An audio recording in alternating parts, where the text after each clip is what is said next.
Salut à tous, Alexandra de la boutique d'astronomie Astros à Strasbourg. On se retrouve dans cette nouvelle vidéo parce que j'avais envie de vous expliquer la différence entre les montures azimutales et équatoriales. C'est parti!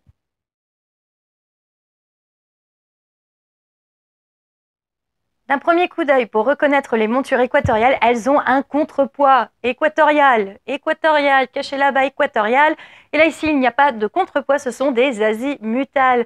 Ça permet déjà d'identifier un premier télescope, en tout cas sur quelle monture il est placé, puisque lorsqu'on parle d'un télescope, il y a le trépied, le tube qu'on peut retrouver sur différentes formes, puisqu'on va avoir les lunettes astronomiques, ce sont des systèmes de lentilles, et après les télescopes avec des systèmes de miroirs, les Newton, les Richter-Chrétien, les Maksutov-Cassegrain et les Schmidt-Cassegrain. Et donc la monture, c'est la partie qui va supporter le tube. Alors ici, sur différentes montures que je retrouve, alors ici la monture équatoriale 2, la monture équatoriale 5, parce que elle est plus grosse. N'hésitez pas à aller voir du coup ma vidéo sur les montures équatoriales pour voir la différence entre les différentes montures équatoriales de Skywatcher. En tout cas, elles ont une grosse particularité, c'est qu'elles permettent de compenser le mouvement de rotation de la Terre. Il n'y a rien de compliqué pour une monture équatoriale, il suffit de faire coïncider, d'aligner votre monture vers l'axe de rotation de la Terre et après avec un seul mouvement, je viens compenser ce mouvement. Spécifiquement, ça veut dire quoi? Lorsque vous voyez la Lune qui se lève dans le ciel, elle fait une diagonale, et bien la monture fait la diagonale. A l'inverse, les montures azimutales que l'on retrouve ici, alors ce sont des montures type Dobson. Ça a été inventé par Monsieur Dobson. En fait, c'est pas qu'elles n'ont pas de trépied, en fait, elles ont 3 petits pieds. Voilà, elles n'ont pas de trépied spécifiquement. Surtout pour des gros modèles comme ça, c'est vraiment parce que c'est quand même imposant. Là, ici, on a un tube de 250 mm de diamètre. Donc, mettre un 250 sur monture équatoriale, il faut tout de suite du 8. Une IQ8, ça peut supporter 50 kg, donc c'est comme assez badass. Mais en tout cas, on va avoir des gros tubes sur un support du coup qui est au sol et leur maniabilité se fait sur 2 axes complètement différents puisqu'on va avoir haut, bas, droite, gauche. Pour faire simple, je vous épargne du coup les noms. L'appareil, la version, le petit frère, là le 150-750 sur monture Dobson héritage pour celui-ci. Alors c'est vrai que sur le coup, on ne peut pas compenser le mouvement de rotation de la Terre avec un seul mouvement. Pour suivre un astre, il va falloir jouer avec nos 2 mouvements, nos 2 maniabilités et donc faire un escalier. Personnellement, je trouve ça inconfortable, surtout lorsqu'on est sur des grossissements importants. L'astre est extrêmement petit et avoir le coup de main, franchement, je trouve ça vraiment inconfortable. C'est personnel, hein. Moi, j'ai commencé aussi avec les montures équatoriales. Je suis habituée à un suivi avec un seul axe, même sans motorisation. Je le fais à la main, en tout cas avec les EQ2, ou même en fait avec ma 5, puisque je n'ai pas non plus de motorisation sur celle-ci.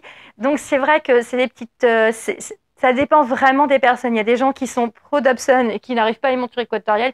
Et à l'inverse, il y a des gens qui font de l'équatorial et pas de Dobson, ou les deux, même si je commence vraiment à m'habituer voilà, à mon Dob 250. Je voulais vous montrer une monture un peu particulière. Je vais la chercher. Tadam! Et voilà, c'est mon AZ-GTI que j'ai transformé en équatorial. C'est aussi une monture Skywatcher.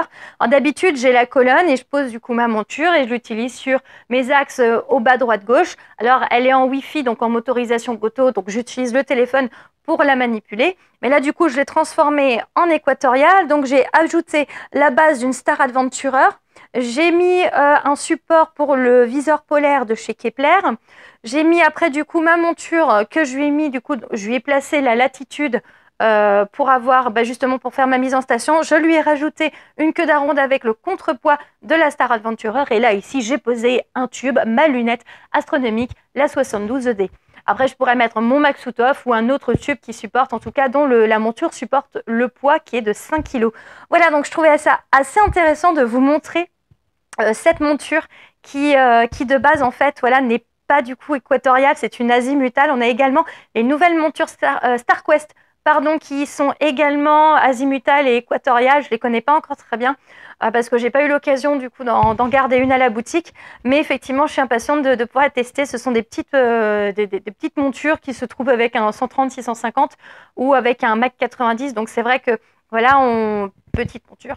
Mais là, voilà, moi, je trouvais ça super sympa de retrouver cette monture AZGTI en équatorial. Et en plus, j'ai fait une vidéo dessus où, je ne sais pas si je l'ai déjà sortie, elle est en préparation dans ce cas-là et elle sortira bientôt où j'explique comment justement je passe d'un mode à l'autre. J'espère que cette vidéo, alors elle est vraiment pour les initiés, pour les gens qui ne savent vraiment pas du coup faire la différence entre les montures équatoriales et azimutales, elle vous aura aidé à comprendre, peut-être à choisir aussi une monture. N'hésitez pas à me mettre en commentaire quelle monture vous préférez. N'hésitez pas également à vous abonner pour les prochaines vidéos, à me suivre sur les réseaux sociaux, le Facebook Enastros et l'Instagram Alex Enastros. Et je vous dis à la prochaine. Salut!